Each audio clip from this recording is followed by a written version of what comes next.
Hello everyone, welcome back to Urdu online solution. ये video class 10 के लिए है, काफ़ी इंपॉर्टेंट है। तो हम लोग इस वीडियो में जानेंगे हुंड्रू का जलप्रपात के बारे में, जो कि चैप्टर नंबर 5 है ना। तो अभी मैं एक बात बताता हूँ क्लास शुरू करने से पहले कि हमारी क्लास 10 की क्लास 6 बजे शाम को शुरू होगी।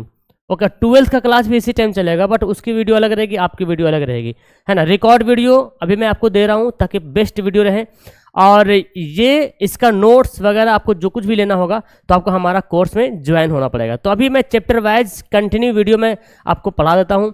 इसका मैं आपको ऑब्जेक्टिव भी करवाऊंगा, लेकिन पहले मैं पूरा चैप्टर पहले करवाता हूँ, ठीक है ना। उसके बाद ऑब्जेक्टिव वगैरह कराने की बारी आएगी तो मैं लाइव आऊँगा, उसके बाद करवाऊंगा, ठीक है। तो कुछ चैप्टर पहले मैं रिकॉर्ड वीडियो करने की कोशिश करता हूँ। शुरू करते क्लास को। काफ़ी इंपॉर्टेंट, काफ़ी मज़ेदार की क्लास होने वाली है। हुंड्रू का जलप्रपात, ये बड़ा इंपॉर्टेंट चैप्टर है, इसके बारे में पढ़ेंगे डिटेल्स हम लोग। चलिए शुरू करते हैं। क्लास 10th वाले बच्चे, चाहे आप किसी भी साल का हो, किसी भी ईयर का एग्जाम दे रहे हो, अगर आपके चैप्टर में ये वाला शामिल है हुंड्रू का जलप्रपात नॉन हिंदी, तो आप जरूर इसको पढ़ें।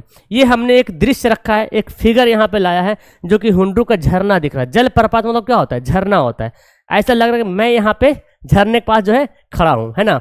तो हुंड्रू का जलप्रपात यहाँ पे आप देख सकते हैं, इसका दृश्य देख सकते हैं, कितना खूबसूरत है, कितना मनमोहक है। चारों तरफ पहाड़ है, जंगल है, नदी है, वृक्ष है ना। अच्छे मार्ग है जाने के लिए। बहुत सारे लोग यहाँ पे सैलानी घूमने के लिए भी आते हैं, दूर दूर से लोग घूमने के लिए आते हैं, है ना। तो ये बहुत ही अच्छा जगह है। और मतलब समझो कि एक जो झरना है ना, झारखंड का बहुत फेमस झरना माना जाता है। ओके, तो बहुत खूबसूरत नज़ारा दिखता है यहाँ पर। यही सब इन्हीं की खूबसूरती के बारे में ये चैप्टर में दिया हुआ है, यानी हुंड्रू के जलप्रपात की क्या खासियत है, क्या खूबसूरती है ना। इसके बारे में सारी बातें यहाँ पे दिया हुआ, क्योंकि सवाल भी इसी से बनता है। तो चले शुरू करते हैं। हमने देख लिया हुंड्रू का झरना कैसा होगा। कभी आपको टाइम मिलेगा तो झारखंड में रांची से कुछ दूर है, 27 मील, वहाँ से ज़रूर आप जाएं। बहुत खूबसूरत नज़ारा आप फिगर में देख सकते हैं। वहाँ पे जाएंगे तो और कितना अच्छा नज़ारा आएगा, देख सकते हैं। कुछ यहाँ पे, कुछ लोग यहाँ हैं, कुछ लोग पहाड़ पे, कुछ लोग यहाँ भी चढ़ जाएगा, कुछ लोग यहाँ चढ़ जाएगा। बट ये जंगली इलाका है ना, बहुत बच के रहना पड़ेगा। आगे हम चैप्टर में पढ़ने वाले बच्चों के इसके पीछे इससे भी बड़ा झरना देखने को मिला है, लेकिन घना जंगल है, रास्ता सही नहीं है, जाने का वहाँ व्यवस्था नहीं है, कठिन है। लेकिन जिसने इसके बारे में विस्तार से बताया किताब में कि हुंड्रू का झरना कैसा है, जो खूबसूरती बताया, उन्होंने बताया कि इससे 7 किलोमीटर दूर अगर जाएंगे तो इससे भी ज़्यादा बड़ा और खूबसूरत झरना है, लेकिन भाई रास्ता नहीं है। तो खैर, सरकार हो सकता कुछ कदम उठाए। फिलहाल हमको इसके बारे में जानना है, सवाल यहीं से बनेगा। हमने यहाँ पे कुछ पॉइंट आपके लिख के लाया है, जो कि काफ़ी इंपॉर्टेंट और मजेदार, आपको समझने में हेल्प करेगा। हुंड्रू का जलप्रपात एक यात्रा वृत्तांत है, एक व्लॉग है, जैसे घूम रहे हैं, व्लॉग बना रहे हैं, हेलो एवरीवन कैसा है, ये सब मतलब जो इन्होंने देखा है वही सारी बातें यहाँ पे लिखा हुआ है। इसके लेखक का नाम अगर याद करें, कामता प्रसाद सिंह काम, ये काफ़ी इंपॉर्टेंट है, याद कर लीजिएगा। इसके लेखक कौन है? कामता प्रसाद सिंह काम है। इसकी विधा, सवाल आता है कि हुंड्रू जलप्रपात की विधा क्या है, तो यात्रा वृत्तांत है। कोई देखते हैं, कोई कविता है, कोई निबंध है ना, कोई कहानी है, ये यात्रा वृत्तांत है। ओके, हुंड्रू का जलप्रपात आदिवासी संस्कृति की विशिष्टता को उभारने का वाला यात्रा वृत्तांत है। यानी कि ये जलप्रपात एक ऐसा जलप्रपात है जो लोग यहाँ पे जाता है घूमने के लिए, क्योंकि ये झरना जलप्रपात उस जगह है जहाँ के आसपास के सभी लोग आदिवासी हैं। और आपको मालूम आदिवासी कैसा होता है, जंगल में रहते हैं, उनका कल्चर अलग होता है, बोलचाल अलग होता है, पहनावा, खान पान सब अलग होता है। तो उनकी जो है संस्कृति है ना, उनका जो तहजीब है, उसको उजागर करने का काम करता है कौन? हुंड्रू का जलप्रपात। जो लोग वहाँ जाएंगे घूमने के लिए तो जानेंगे, अरे ये आदिवासी लोग है, अच्छा ये ऐसा पहनता है, ये ऐसा खाता है, ये ऐसे रहते हैं, है ना। तो उनकी क्या संस्कृति है, उनको जानने की कोशिश करते, लोग जानता है, समझता है। और नेक्स्ट यहाँ पे बताया गया कि इस पाठ में पहाड़ है, नदी, जंगल की सुंदरता के बारे में, साथ साथ जो एक इलाके, उस इलाके में मौजूद अभ्रक और कोयला का भी वर्णन किया गया है। तो इस चैप्टर में जब लोग जाते हैं घूमने के लिए हुंड्रू का जलप्रपात, तो बताया गया चैप्टर में कि रास्ता में कोयला का भी खान मिलेगा, अभ्रक भी मिलेगा, ठीक है ना, इसके बारे में बताया गया। तो सवाल ऐसे बनता ऑब्जेक्टिव में कि अभ्रक और कोयला का जिक्र किस पाठ में है। अब समझ जाइए, झारखंड वाला एक ही पाठ है, हुंड्रू वाला। नेक्स्ट बोला गया यहाँ पे कि इस पाठ में बहुलवादी संस्कृति के प्रति विश्वास प्रकट किया गया। अब यहाँ पे 2 लाइन काफी इंपॉर्टेंट जो आपको कंफ्यूज करेगा। पहला यहाँ पे है आदिवासी संस्कृति, यहाँ पे है बहुलवादी संस्कृति। ठीक है, दोनों में। तो यहाँ पे आदिवासी संस्कृति की विशिष्टता को, उसकी खासियत को उभारने वाला एक चैप्टर है, यात्रा वृत्तांत है। ये हो गया उभारने वाला, आदिवासी की संस्कृति कैसी है उसकी खासियत को बताने वाला चैप्टर है। और आगे बोलता है इस पाठ में बहुलवादी संस्कृति के प्रति विश्वास प्रकट किया गया है। बहुलवादी मतलब जो ज़्यादा लोग, मतलब ज़्यादा जिस तौर तरीका को लोग ज़्यादा मानते हैं, ज़्यादा तादाद में होते हैं ना, उसकी जो संस्कृति के प्रति विश्वास प्रकट किया गया है। कि मतलब उसमें भी एक ट्रस्ट बताया गया है, विश्वास, बिलीव बताया गया है कि यहाँ के मतलब ज़्यादा बहुलवादी जो लोग हैं, होता है ना भाई, जैसे बहुलवादी मतलब क्या हुआ, एक होता है आदिवासी, तो एक जनजाति हो गया, एक बहुलवादी मतलब जो ज़्यादा तादाद में है, जो लोग मौजूद है, उसके बारे में जो है क्या बोला गया, विश्वास प्रकट किया गया। ये विश्वास है यहाँ का, क्योंकि वहाँ के लोग आदिवासी है जरूर, लेकिन अपना विश्वास भी बनाए रखता है। लोग वहाँ घूमने जाते हैं तो ऐसा नहीं कि आदिवासी है तो नाम सुन के डर जाएंगे, आदिवासी है हमको नुकसान तो नहीं पहुँचाएगा, नहीं। तो एक विश्वास प्रकट किया गया कि आप जाइएगा वहाँ, तो अगर कोई आदिवासी आपको मिल जाएगा जो कि ज़्यादा तादाद में आदिवासी है, उसी को बहुलवादी ही बोल दिया गया, ठीक है ना। तो वो लोग आपको रिस्पेक्ट भी करेंगे, तो एक विश्वास दिया गया, हाँ भाई हम प्रोटेक्ट में हैं, है ना, ये जानते हैं कि यहाँ से बड़े बड़े लोग घूमने आते हैं, हमको यहाँ से भी बेनिफिट मिलता है, इसलिए विश्वास प्रकट करता है। हुंडरू का जलप्रपात झारखंड राज्य के छोटा नागपुर में है। कहाँ है भाई? झारखंड में है, राज्य झारखंड में है, और छोटा नागपुर जो है उसका एक जिला है, जगह है, वहाँ स्थित है, जिसे स्वर्ग का टुकड़ा भी, एक टुकड़ा भी कहा जाता है। सवाल आएगा कि स्वर्ग का टुकड़ा किसको कहते हैं, तो नागपुर को कहते हैं, छोटा नागपुर। क्या नाम है? छोटा नागपुर। एक नागपुर तो है महाराष्ट्र में, लेकिन ये छोटा नागपुर जो कि झारखंड, स्वर्ग का एक टुकड़ा बोला गया। क्यों? क्योंकि इतना खूबसूरत जंगल है, पहाड़ है, झरना है, इसलिए बोला गया स्वर्ग का एक छोटा टुकड़ा है, एक टुकड़ा है छोटा नागपुर। ओके, चलिए आगे बात करते हैं। हुंडरू का जलप्रपात रांची से पुरुलिया सड़क, अच्छा ये दूरी कहाँ से कहाँ तक है, ये देखिए। हुंडरू का जलप्रपात कैसे हमको मिलेगा, तो रांची से पुरुलिया, रांची से जाएंगे, ऐसे तो रांची से, ऐसे तो बोला गया रांची से हुंडरू 27 मील दूर है। रांची ये मानते हैं रांची है, ठीक है ना, और ये है हुंडरू। इसकी डिस्टेंस कितनी है? 27 मील डिस्टेंस है ना, 27 मील डिस्टेंस है। लेकिन बीच में एक मोड़ मिलता है जिसको बोला गया रांची से पुरुलिया। तो रांची से पुरुलिया जो है 14 मील है, और फिर पुरुलिया रोड से 13 मील जाइएगा तो मिलेगा क्या, झरना। तो अब यहाँ सवाल आएगा, यानी कि पुरुलिया रोड से हुंडरू, पुरुलिया से हुंडरू, तो सवाल बनेगा कि रांची से पुरुलिया कितनी दूरी है? 14 मील, ये भी सवाल पूछा है। और पुरुलिया से फिर हुंडरू 13, तो हुआ ना 14 13 कितना हो गया? 27 हो गया ना। तो टोटल 3 टप का सवाल बनेगा कि रांची से पुरुलिया, पहले 14 है फिर 13, ये याद कीजिएगा। रांची के बाद पुरुलिया आएगा, पुरुलिया सड़क है, एक मोड़ है, होता है ना भाई, मेन रोड हो गया।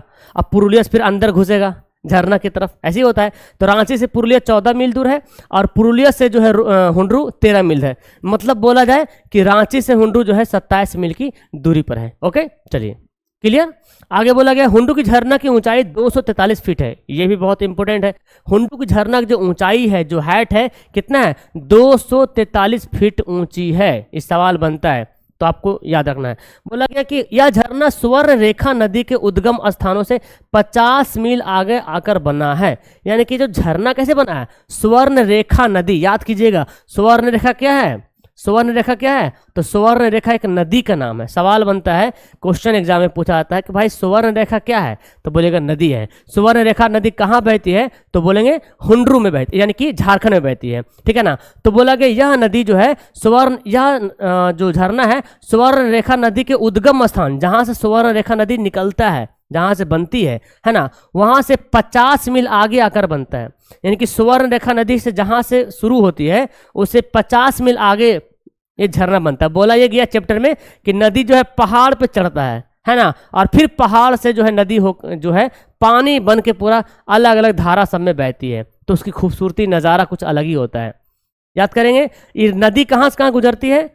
स्वर्ण रेखा नदी जो है रांची जाती है, फिर धनबाद, फिर सिंहभूम, फिर बालासोर जिलों से होकर बंगाल की खाड़ी में गिर जाती है। तो इस बात को ख्याल रखेंगे, है ना। रांची तो जाएगी, धनबाद भी झारखंड में है, सिंहभूम शायद उड़ीसा में है मेरे ख्याल से, नहीं सिंहभूम भी झारखंड में है, और बालासोर शायद उड़ीसा में है।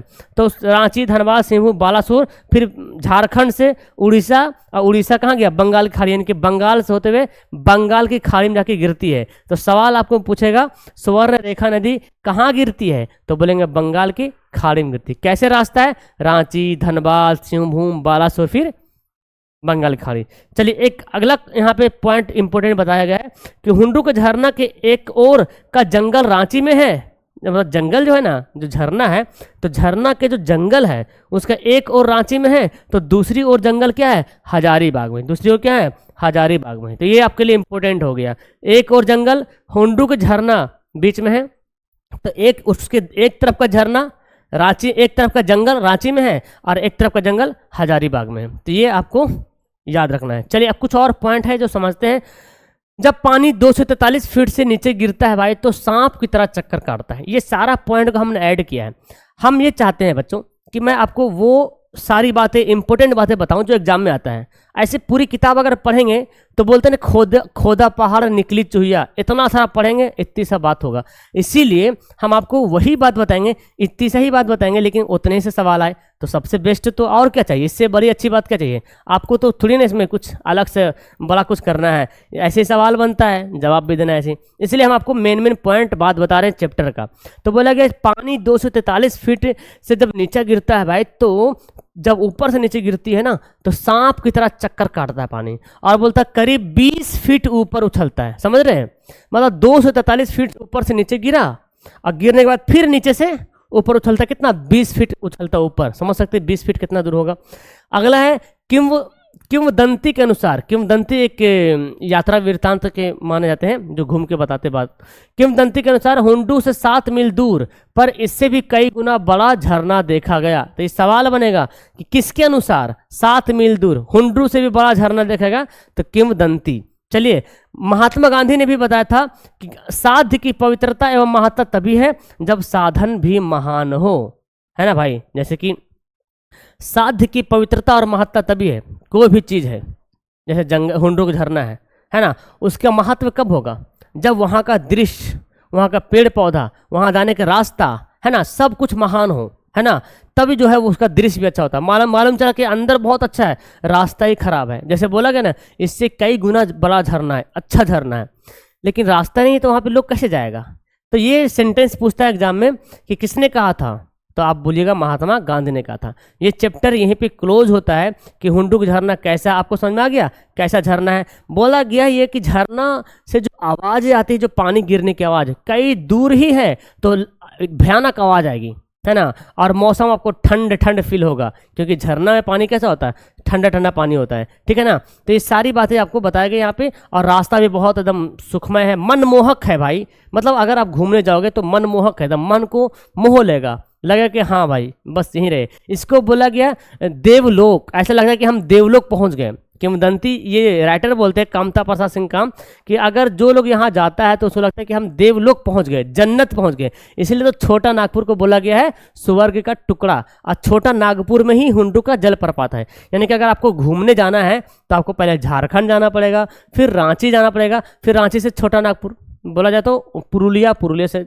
हुंडरू। ओके, तो ये चैप्टर यहीं पे लास्ट होता है। आई थिंक आपको बिल्कुल हर एक पॉइंट आपको समझ में आ गया होगा। ये यूट्यूब पे क्लास हो रही है, और इसकी क्लास जो है आपको ऐप पे भी मिलती है। अगर आपको प्राइवेट क्लास चाहिए तो हमारा ऐप डाउनलोड कीजिए, AA online solution. AA online solution ये हमारा ऐप है, ऐप प्ले स्टोर से डाउनलोड कीजिएगा। इसमें जो है लैंग्वेज बैच, कोई बच्चा ऐसा भी होगा सर हम तो साइंस मैथ कहीं और से पढ़ रहे हैं, है ना, या टीचर हम ऑफलाइन पढ़ रहे हैं, तो हमको खाली उर्दू हिंदी यानी कि लैंग्वेज बता दीजिए। तो उसके लिए भी हमने इंतजाम कर रखा है कि जो बच्चा सिर्फ लैंग्वेज यानी कि हिंदी, उर्दू, अंग्रेजी चाहिए तो उसको लगेगा 299 ओनली वन टाइम, और वहाँ से आपको सब कुछ यहाँ पे मिल जाएगा। इसका नोट्स मिलेगा, इसका ऑब्जेक्टिव मिलेगा, नोट्स के रूप में PDF मिलेगा, पिछले साल का क्वेश्चन मिलेगा, मॉडल पेपर मिलेगा, है ना, इसका टेस्ट मिलेगा चैप्टर वाइज। तो बहुत बेनिफिट होने वाला है, उर्दू, हिंदी, इंग्लिश सब का मिलेगा। लेकिन कोई बच्चा भाई हमको मैथ भी लेना है, साइंस भी लेना है, तो आपको 100 रुपये और प्लस करना पड़ेगा, यानी कि 399 करना पड़ेगा। ऑल सब्जेक्ट आपको मिलेगा, जहाँ पर लाइव साइंस मैथ का भी लाइव क्लास आपको देखने को मिल जाएगा। तो मेरे ख्याल से इससे भी बेस्ट ये रहेगा, ये ऑल में जो है उर्दू वगैरह सब इसमें शामिल है। तो आप चाहते हो तो ज़रूर आप लेना। मेरा मोबाइल नंबर 8210423200, इस पर आप कॉल मैसेज जरूर करना अगर आपको ज्वाइन होना होगा तो। बाकी आपको वीडियो कैसे लगी नीचे कमेंट कीजिएगा, और आप जो है हुंडू के बारे में कम से कम 5 खासियत बता दीजिए। हुंडू के झरना के बारे में 5 खासियत सारे बच्चे कमेंट करेंगे, 5 विशेषताएं, तो मैं देखता हूं किसको किसको याद होगी 5 की विशेषताएं। ओके, तो लास्ट करते वीडियो को लाइक, चैनल को सब्सक्राइब, क्योंकि ये चैनल आपके लिए स्पेशल बनाया गया उर्दू, खास करके उर्दू वाले बच्चों के लिए। तो एक बार सब्सक्राइब जरूर कीजिएगा, दोस्तों को शेयर कीजिएगा, बाकी अपना प्यार दिखाइए। मिलता हूँ नेक्स्ट वीडियो में। That's all, thank you everyone, bye.